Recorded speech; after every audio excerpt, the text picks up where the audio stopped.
As many of you Glenville know, Kiwanis Club has been the hosting Glenville Kiwanis floating Club has farms for a been number of hosting years, quite a floating few farms years. for a number of years, quite a few years. Most primary and general elections.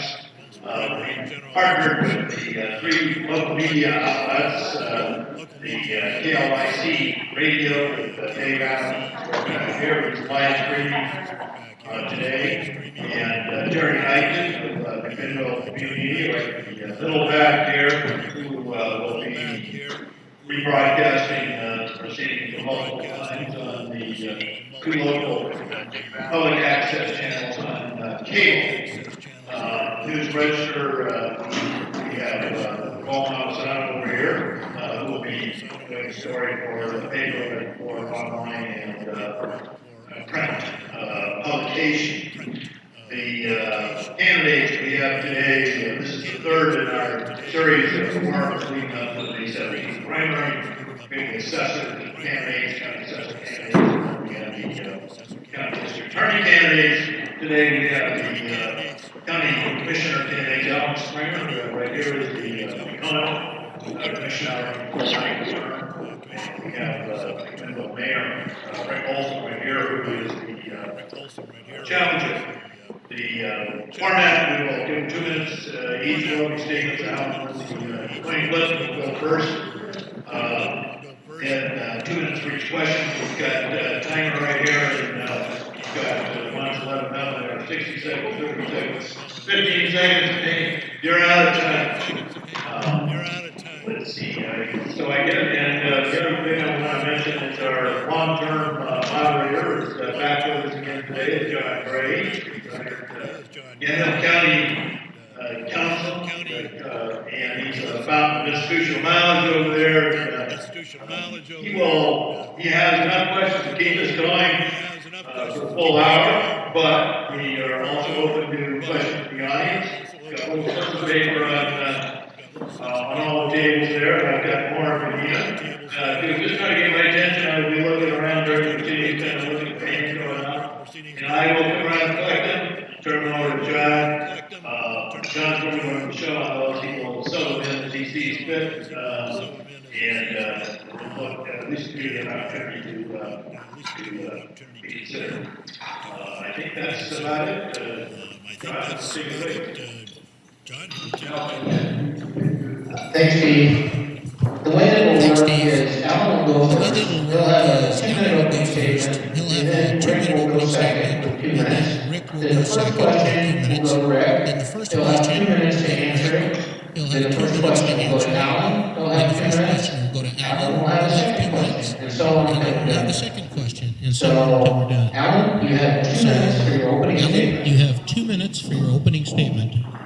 Thank you so much for coming out today. Thank you so much for this is coming your out third time out, so I'm assuming This is your food's third good. time because out, so I I'm wouldn't assuming the go out food's here good because I wouldn't go out 3 times to hear politicians speak. The beauty of that is it was touched on the implications That is, it was touched on the that we're able to implications stand up and speak our mind. that we're That's able an to amazing stand up thing. and speak our mind. That's an amazing thing.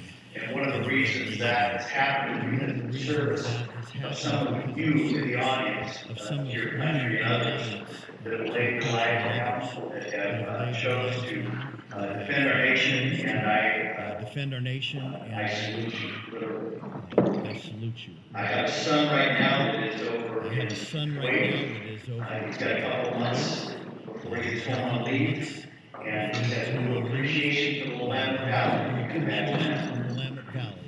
How's the weather, sonny? Well, it's 115 and it's just getting started. 115 and it's just getting started. Sand everywhere. Sand almost everywhere. home. So that's a great thing. My family's been here since That's a great thing. My 1920. family's been We here came since off the 1920. Wyatt Indian Came off Reservation in the Eureka, Wyatt Indian California, Reservation and came up to the land. and came up to My New folks England. worked hard, And prospered, folks worked and hard, taught us about entrepreneurship. taught us about Small businesses back in the country, Small and businesses I want back to in stand the country, and I support wanna small stand business. I'm against support more taxation. against I think the government has taxation. plenty of money. I think the I government think has they ought to be plenty of focusing I think they ought instead to of focus needing more money, in gas tax, or any of this, more money how about better for gas tax, management? any of this. How about better Money being given, management? like we have to do with our own homes, Like we living have to in do means. at our own homes. I think living in means. it's something that I think think government is needs to start something thinking that outside the our government walls needs to start thinking and outside of our allow walls business to prosper. and allow We can business employ to people prosper and so move we can forward employ in our people economy. and move forward in our economy.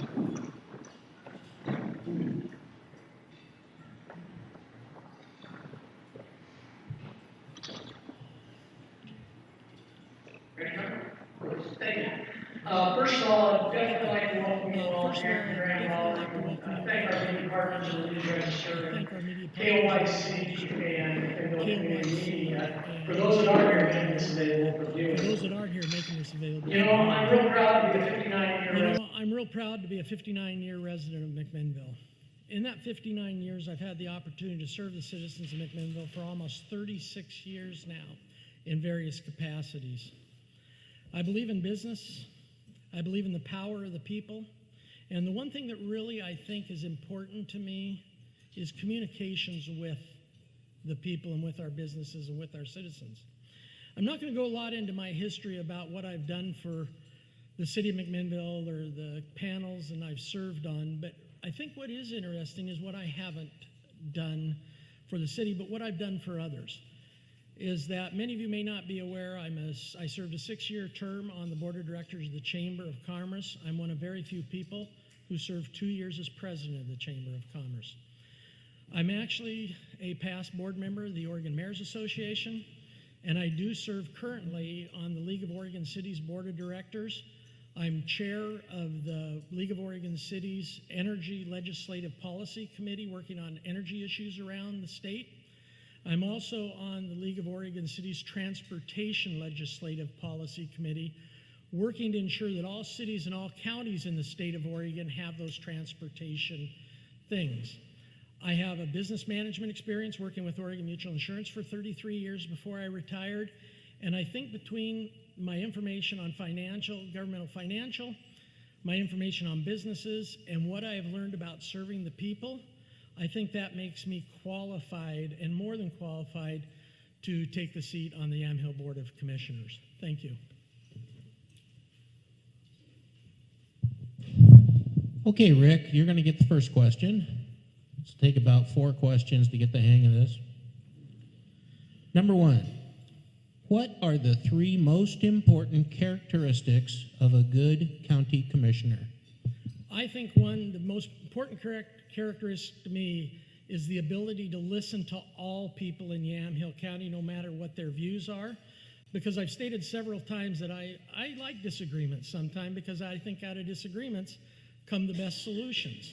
So I like disagreements. So I think listening to the citizens is most important. I think the other thing is being informed and visiting the citizens and the businesses in all areas of Yamhill County, and not just staying in McMinnville, whether it be Newburgh, Sheridan, Willamina, Dundee. Amity is getting out there and doing it. But number 3, starting and participating in strategic partnerships, realizing the county cannot do it by ourselves. Associations with Associated Oregon Counties and all the different associations that will make Yamhill County a stronger Yamhill County. Thanks. Alan, the same question for you. What are the 3 most important characteristics of a good county commissioner? Well, I think first of all is your oath of office. You need to take it seriously. You need to realize you're representing the people and not shortchange the people by pulling any kind of special deals, backroom deals. It needs to be all out front and transparent. There's a reputation in government that doesn't always happen, but here locally, we're laser focused on those kind of things. I work with 2 other commissioners. One happens to be here with his lovely wife today, Stan Primozic and Mary Sterrett, and they're upright, honest, people with integrity. Our staff, our administrator, Laura Schabel, Chuck Vesper, they don't get better than that, even in the private sector. And that's what shocked me when I came into government, as I thought, well, we're going to have a lower grade of people that are not going to be incentivized. It's government after all. But I was pleasantly surprised that of the caliber of people that we had, you'd have a hard time putting this together in the private sector, honestly. And if you did, you'd be very pleased that you did and be able to hold these people in place. So the honesty, the transparency, and representing the voters. They vote, they speak, and you've got to listen to them. And so one of the things that we listened to in a very tight vote was the marijuana issue. The marijuana issue was voted down in Yamhill County. And so we stood with the state, with the sheriff at that time, Crabtree, and we held our line even though they were threatening some potential lawsuits. We said, that's fine, we're going to do the will of the people, we believe we're in good standing. We gave cover to all the cities through that action. So those are a few things. We're trying to cover subjects in 1 or 2 minutes that take, a half hour, an hour to cover, but we'll do our best. All right, Alan, you get question number 2 first.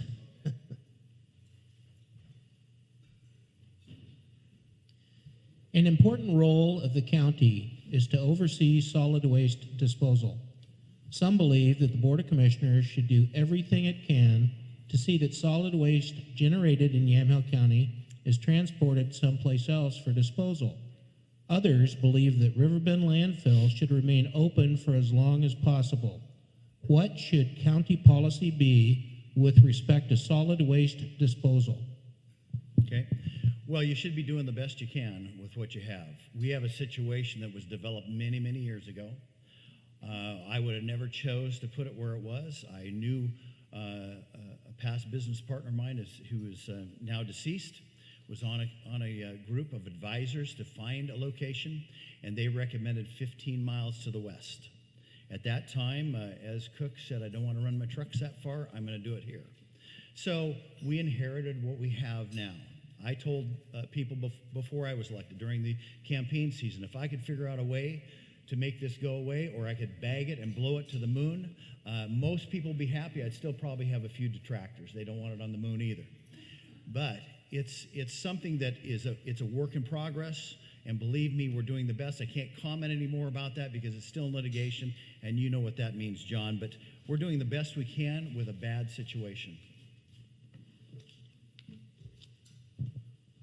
Thanks. Rick, what should county policy be with respect to solid waste disposal? I believe personally, for several reasons, that as mayor of the city of McMinnville and our city council, as you're probably all aware, that we came out strongly against the expansion of Riverbend landfill. It wasn't that it was operated by Waste Management. It wasn't that it was operated by Republic Industries. It wasn't the fact that who it was operated by. It was the fact that it's not about being on the river, being older cells, when, and I'm not going to say if, when the Cascadia subduction zone quake hits, Yamhill County and all the cities downstream, even the cities upstream, are going to be in big trouble. That's not only my feeling, it's the feeling of our council also. From an economic tourism and an economic reason, we do not believe it's good for the county. I live in the southwest side of McMinnville, and I can tell you what I put up with a lot of mornings. As far as what I would like to see the city and the county promote more is transfer stations. I find it very interesting that the operators of the landfill have a transfer station, beautiful transfer station, and they should be commended for their transfer station in Newburgh on Winooski Road. Excellent recycling and transfer station. What I think is too bad when that refuge is in vehicles, it's transferred through Dayton or on the highway past McMinnville to River Bend when it could just as well go up to the gorge where it's been permitted for a large landfill. I think it's terrible for the city of Carlton, the truck traffic that it generates that is actually ruining down to Highway 47 going through the city of Carlton. None of that is good for economic growth, whether it be tourism, manufacturing. So that being said, I believe the solid waste policy of Yamhill County should be get the garbage out of Yamhill County, send it to someplace that is capable of handling, and do everything we can to promote recycling and transfer stations. Thank you, Rick. You get the next question, too. Other than solid waste, what are the most important land use issues facing the board? I think there's a couple land use issues that are really important to me. And those land use issues having to do with stopping urbanization. I think, yes, we do have to have some larger urban growth boundaries. I do believe that residential development should happen in the cities and not in the rural areas. Matter of fact, I was at a presentation about 2 weeks ago from a professor from Portland State University, and he talked about urbanization and rural development. He actually held up McMinnville's urban growth boundary as the model urban growth boundary in the Northwest. That did not happen by happenstance. So I think land use, I love land use. I think we have to take care of our environment. And one of my 3 pillars of sustainability is actually environmental sustainability. You cannot have economic vitality, you cannot have good social well-being without having environmental sustainability. Thanks. Alan, other than solid waste, what are the most important land use issues facing the board? Well, there's several. Urban growth boundaries are one, and we need to have some expansion of those to have a healthy economy. I was on the council towards the tail end of their fight over the expansion that's required by state. A 20-year inventory is required by the state. We'd spent hundreds of thousands of dollars and had every elected official from the city council to the governor's office agree on this, and it was thwarted by a monkey wrench in the system that needs to be fixed. You have to have some healthy expansion. Just think about this. When my dad got here in 1920, actually was born here, it was all, farmland. We were smaller and smaller. You can't expand here without getting into a little farmland. And I always hear from the opponents of expansion that if we expand it all into this arena, we're going to starve our grandchildren. My response is if I start starving my grandchildren, we'll get rid of ornamental plants and we'll start planting some food and grass seed. We won't have as much grass seed on the golf courses, but we'll have food for our grandchildren. So I think the argument is flawed on its face. You have to have some to have a healthy economy. Newburgh is stifled right now and should have an urban growth expansion, but they get fought at every turn. It's very expensive, and it's your tax money that's going to fight these issues. I don't know that you know that, but it would be interesting if the paper would report how many hundreds of thousands of dollars that have been spent in well thought out. Rick said is well thought out, but we've been stifled by the second most difficult land use laws in the nation. That's not a category you want to win, by the way. We want to use our head, and we're thoughtful people here. Thanks. This one's yours too, Alan. I wanted to wait till you sat down to tell you, but We should be used to this by now.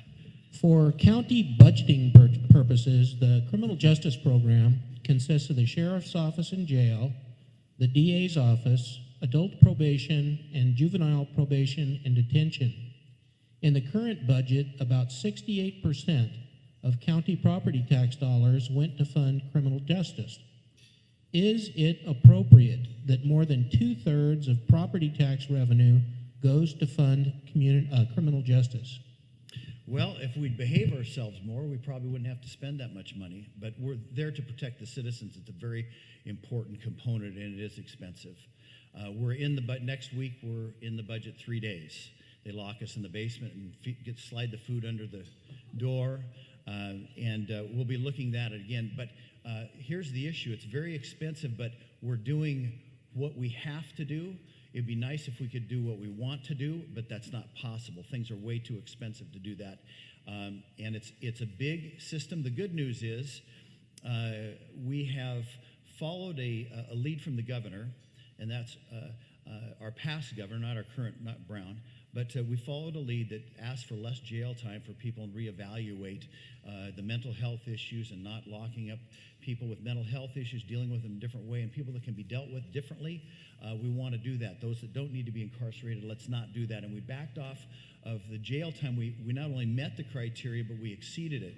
And right now, Ted Spentana, who heads up parole and probation, is getting awarded for this forward thinking and really being on the cutting edge of this particular issue, actually nationwide.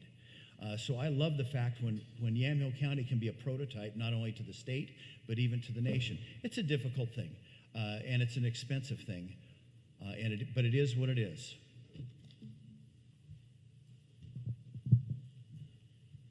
Rick, is it appropriate that more than 2/3 of property tax revenue goes to fund criminal justice? Well, let me answer the question really in two parts. First of all, I think when you're talking about the county budget or any municipal's budget, whether it be county, state, city, you have to really understand how much of the budget is for mandated programs that are set out by the state or federal government that you really have no control over. And public safety and criminal justice, there's a lot of programs that fall into that way. So no matter what Yamhill County would want to do, we can't do it. What we're really talking about is what we can do in the area of money spent from the general fund, that piece of money that the county commissioners have control over. Now, if somebody was asked to me, is 68% of the general fund, should that go to criminal justice? I really don't know, because to tell you the truth, I've been digging into the budget. I look at the budget. It's hard to get through, but I really don't know the answer to that question. But what I can tell you on the flip side of that, I'm a firm believer if the county invested more of that general fund's money into health and human resources for things like health and addiction programs, education, transition housing, and the county does a great job in transition housing, mediation, all of those sorts of issues. Maybe 68%, if that's what it is of the general fund, would not have to go into criminal justice. Thanks. I'm standing Thanks right for here. standing up Yeah. there, not sitting down. Rick, Health and Human Services accounts for about 34% of the total current county budget. However, most of the HHS funding comes from federal dollars instead of property tax dollars. If federal dollars now used to fund health and human services are reduced, would you seek other funding sources to provide the services, or would you cut the services? I think definitely there's a combination of things that I would do. Is number one, yes, you're always going to seek other sources. You just can't take big budget cuts like that and apply them to health and human resource or health and human services and think you're going to be okay. The second thing I would do is I would increase, and I think the county has a real good program with working like with Virginia Garcia and those type of agencies, but I think it's critical that we expand on and enter into new strategic partnerships with organizations both in the county and outside of the county that can supply that service. And third of all, I think that if the people really understood the importance of health and human services to Yamhill County, that they might approve some additional funding, no matter where that funding came from. And a little bit different than Commissioner Springer, we agree on a lot of things, and Commissioner Springer will admit he's a fiscal conservative. Nothing wrong with being fiscally conservative. I will tell you, I'm a little bit different. I'm not fiscally conservative. I'm fiscally responsible.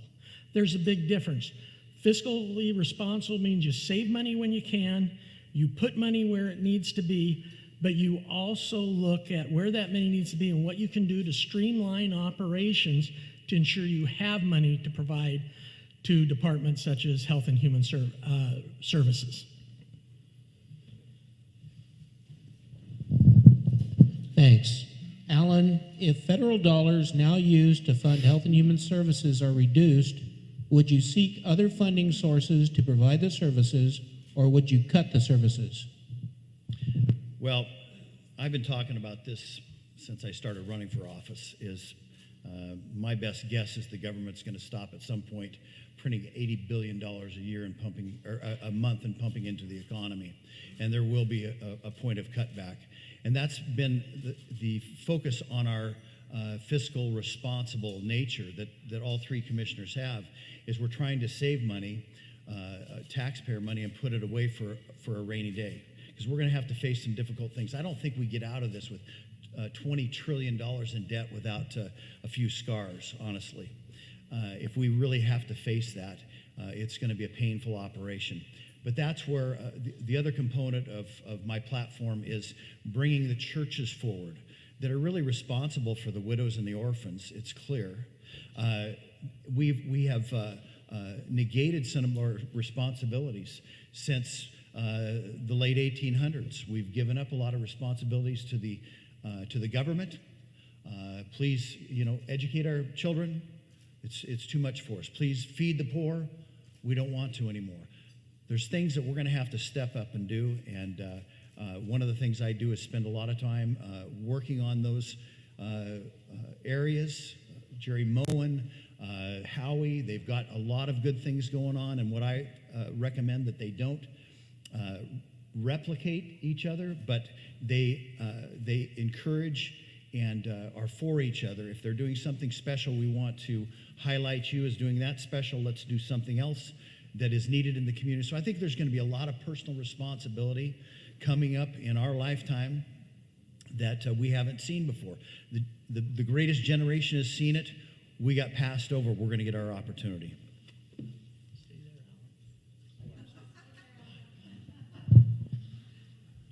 I could have got one more squat. Almost. It messed me up. I was waiting for you to sit down. You let me down. See, I wondered what that smile on your face was. Alan, in the late 1990s, a split board adopted an ordinance to allow collection of system development charges for county transportation projects. The charges were collected when building permits were issued. In 2001, a different board repealed the SDC ordinance on a split vote. Will you consider reinstating the SDC to fund county transportation projects? Well, here's my issue with that. Systems development is very targeted to one industry. And I've just been down a while back and talked before the council, testified before the council. They were raising once again the systems development charges. They had an expert there, paid him $50,000 to do all the calculations. And his answer was, we're going to increase the permit fees on the systems development charge to the builders. My question was, why are you doing that again to the same industry? Kelly Minke was on the council, Larry Yoder, Scott Hill, they're all business people. I said, if we're going to do this as a community, why don't, when you do a loan, Scott, throw $100 in the pot? Kelly, when you do a tax return, $75 in the pot. Larry, when you sell grain, throw a few bucks in the pot. They looked at me in astoundment and said, well, you don't understand. I said, I absolutely understand. I'm trying to make you understand. When you target one industry and double tax them and tax them over and over again because you can, I don't see that as responsible. So the expert answering my question, why are you doing that? His answer was this: it's the way we've always done it. What kind of answer is that? Start thinking outside the box. Going back to the citizens over and over, especially one industry, over and over and over again, doesn't make any sense to me. You're not using your creative abilities. Think of other ways to fund that. Rick, will you consider reinstating the SDC to fund county transportation projects? Yes, and let me tell you why. It's this, is some of you may be aware, some of you may not be aware. I'm sure Commissioner Springer's aware. Coming from the construction and the home builders industry, the state has mandated that all building departments have to be run by permit fees and by fees collected when construction occurs. General fund money cannot go into fund, a municipal level, cannot go into funding anything related to the building industry or the construction industry, permitting whatever it is. So therefore, if we can't ask all the people to bill for that, who's going to pay for the transportation improvements? Everybody's complaining about crumbling roads. Everybody's complaining about crumbling streets. Population growth is probably the biggest reason for that. Economic growth is the biggest reason for that. One thing that I have been very active in and I'm very proud of is, do I like it? Absolutely not. But I don't think it's all sorts of people get targeted for things, whether it be economic development, tourism, building. The building industry, which attracts a lot of good family-paid jobs and everything, because let's face it, real estate is a market-driven industry. You can talk about affordable housing, you can talk about everything, but real estate is a market-driven industry. And I think they need to pay their way. Fortunate in McMinnville, we use both. Fortunate, as you all know, our citizens overwhelmingly approved a $24 million bond levy, not accessed on just the citizens. or the building industry, I mean, not on the building industry, but all on the citizens to fix our streets and fix our roads. I think if it's sold right, it could be done, but it should not be the only source for fixing our streets and our roads. Thanks. Rick, in Yamhill County, quasi-judicial land use decisions are made by the Board of Commissioners. Dissatisfied parties can appeal to LUBA. Would you support delegating some quasi-judicial decisions to a county hearings officer with a direct appeal to LUBA? I guess that's really a novel idea, John. And to tell you the truth, I've never given that any kind of thought. I know in McMinnville we have been changing a lot where our planning director can make a lot of legislative decisions or a lot of appeal decisions without going to the planning commission for full decision making authority, and then the people, if they don't like the discretion of the planning director, they can then go to the planning commission, and then they can go to the city council. So, you know, John, I'd have to give that some thought. I think on the surface, the idea sounds like a pretty good idea. Whether it really is, in fact, I'll be the first to admit, not knowing a lot about land use hearing officers, I can't tell you if it's a good idea or not, and I'll be perfectly honest. Rick, Alan, would you support delegating some quasi-judicial decisions to a county hearings officer with a direct appeal to LUBA? You know, it would take a lawyer to ask a question like that. Thank you, John, for that. I don't think I would. I don't know enough about it to really respond.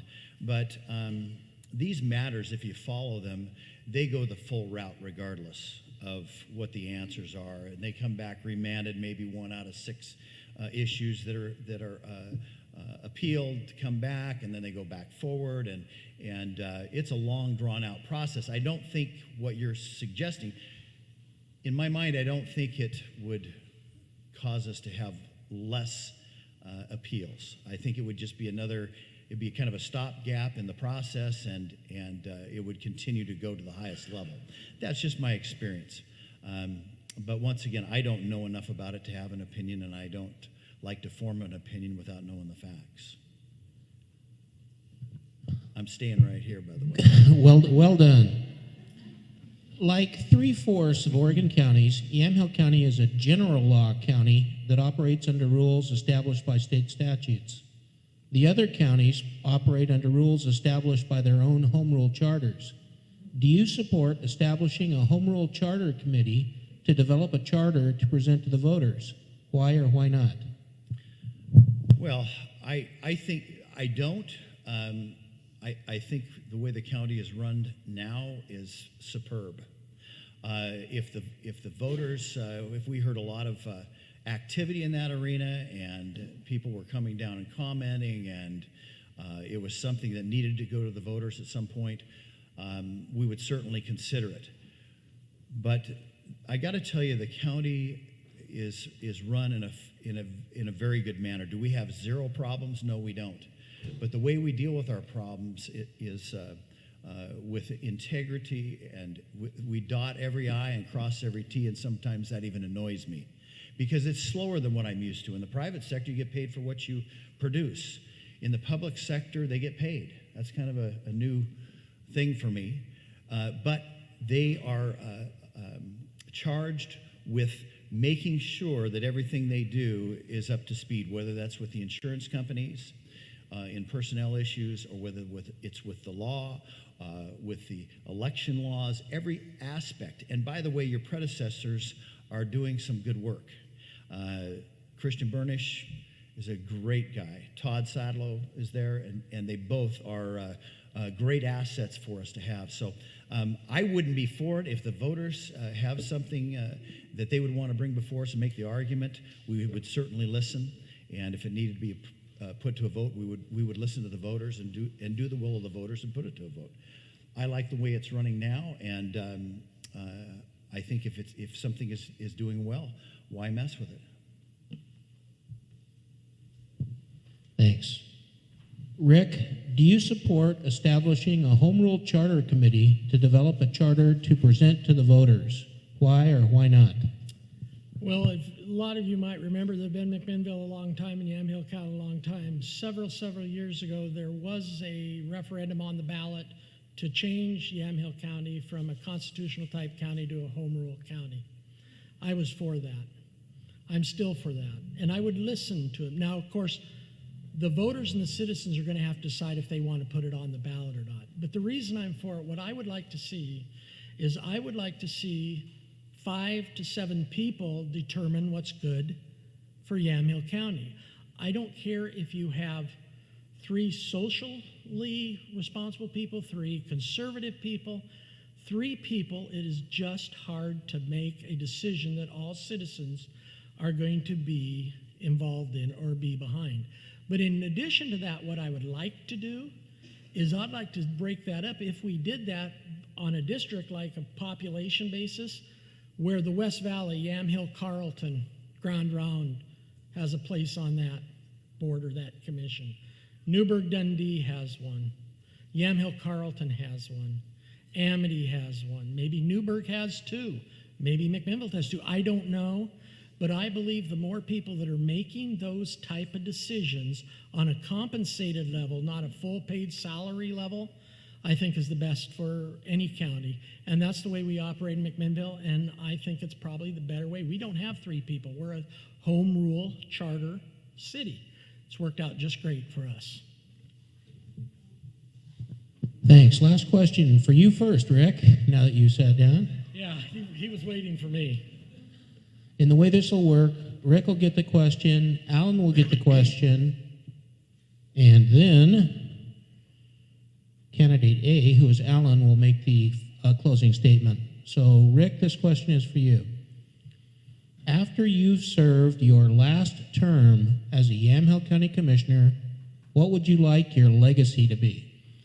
I would like my legacy to be several things. One is that I have been known to establish a very open line of communications, a deliberative decision-making process where every citizen in Yamhill County is heard on any issue they come in front of the board for. I would like to see more strategic partnerships where the county works, and they work very close with the small cities, but tell you the truth, the county doesn't work really close with the larger cities. And I've heard that the reason for that is because we can do our own thing. Well, that's not true. I think Yamhill County represents all cities in the state in Yamhill County, not just the smaller cities. But I would like to be open. I'd like to be honest. And my legacy would be when somebody comes to a commission meeting that they feel that they have been adequately heard and the decisions have all been made after all facts are weighed. Alan, last question for you, and then after the question, you'll have 2 minutes to make your closing statement. After you've served your last term as a Yamhill County Commissioner, what would you like your legacy to be? Well, I would like, because I'm just passing through on the planet, by the way, so don't get too upset, you know. But I would like it to be that this guy was fair. My wife and I ran a construction business for 27 years. We dealt with a lot of individuals, and we never were sued once. Doesn't mean we were perfect, but we were fair. And if there was issues that needed to be dealt with, we would deal with them. In the construction industry, that's like, you know, the gold medal is to not be sued. So a fair man, a family man, one that had a heart for his community and also had a spine and wasn't afraid to use it. There's a lot of pressure that can come with this job, and I've had pressure from a lot of different directions. It doesn't come from just one direction, it comes from all directions. But I want to be known as a guy that did not bend to pressure, only to the will of the people and the facts. And we'll see what the will of the people is coming forward when this election happens. If they say that's enough, then that'll be enough. Will I cry about it? No. Will I have a bad hour or two? Probably. But it'll be time for me to pass on. The voters have spoken. If they want to retain me and believe in the integrity that I brought to the table, honesty I brought to the table, and the ideas I brought to the table, then I'm more than happy to serve them again, privileged to serve them again. And And I hope that's the case. But in the bigger picture, I just want to be known as a man with integrity, a family man, loved his kids, raised his kids to have vision and to follow their destiny and to serve their community. Thank you. That concludes the questions. Now, each candidate will have 2 minutes to make a closing statement, with Alan going first. Alan? Yeah. So we've done a lot of these, and if you followed them at all, one of my issues has been my service with Mr. Olson. And he came after the commissioners in his declaration for office, and he was concerned about honesty and integrity and some things. And it was kind of shocking to me because I served with him. And I served with him a time when that wasn't necessarily the case. So in 2005, while he was council president, Mr. Olson was part of an unauthorized group of individuals who, in secret and backroom deals, forced the resignation of then Police Chief Wayne McFarland. The action taken by Rick and others was withheld from the city council, in which I was a member. Furthermore, there was never a vote of the city council, and that's a direct violation of city charter. I am not at all for that. I was unbendable in that, and it became a problem and an issue for those that wanted me to go along with the process. If I can get my page turned correctly, this is just a little capsulization of what happened. Mr. Olson, did you tell Mr. Springer that, or keep the request from Mr. Springer about the resignation of Wayne McFarland the afternoon that you met with him? Is that correct? That is correct. You concealed it from him? That is correct. You concealed it from me because you thought he might not go along with the plan that you wanted to execute? Correct. That is not what a public official of the city should be doing. Is that right? No, they should not. This is an excerpt from a sworn deposition, which is public record. I happen to have copies here today if you want the truth. It's been sidestepped a lot, but no more. Thank you. Thank you. Rick, you have 2 minutes for your closing statement. All as I can say, and I'll respond to that just very briefly, all I can say is, wow, there he goes again. If you pay attention and not just read the excerpts he's given you, you'll notice that in 2008, the courts found the city of McMinnville and everybody involved totally innocent, and Wayne McFarland's case against the city of McMinnville was dismissed. That's all I'm going to say about that. But what I'm really going to talk about is what's going on in Yamhill County, why I think my leadership style is better.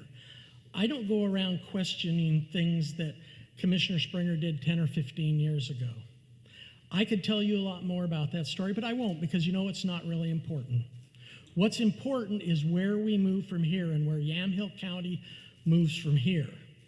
I know a lot of the internal works of Yamhill County. I've had people come forward and tell me the works of internal county. Is there a lot of problems at Yamhill County? Yes, there is. But you know what? I'm not going to discuss them all because I'm not a commissioner. And to me, not being an elected official, I don't feel I can talk about those things. Do I know they're going on? Yes. Do I know they're not right? Yes. But what I want to talk about is if I'm elected commissioner, I am going to ensure that even if something is right or if it isn't right, that the citizens of Yamhill County have a say. And just to finish up, yes, there was a vote in executive session by the council to replace Chief McFarland. Anyway, so thank you, and that's on part of the public record. All right, well, great ending to a spirited discussion. Thank you very much for both candidates. Excellent job, both of you. And that concludes the Commissioners' Forum and the primary forums.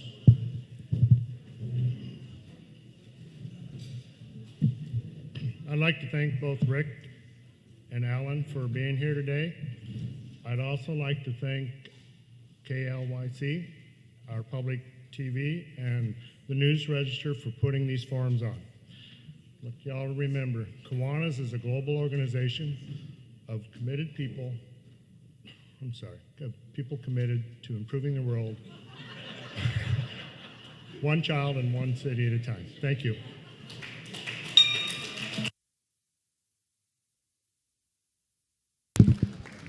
Okay, there you have it. Very spirited discussion. Time for you to think about which one you're going to vote for. We'll have this posted again. We have the podcast version, and we also have the video version we'll be posting on the internet at klYC.us, our website, and KLYC Radio on Facebook. So, there you go. AM 1260 KLYC, 1257, 62 degrees outside, and more to come. Stay with us.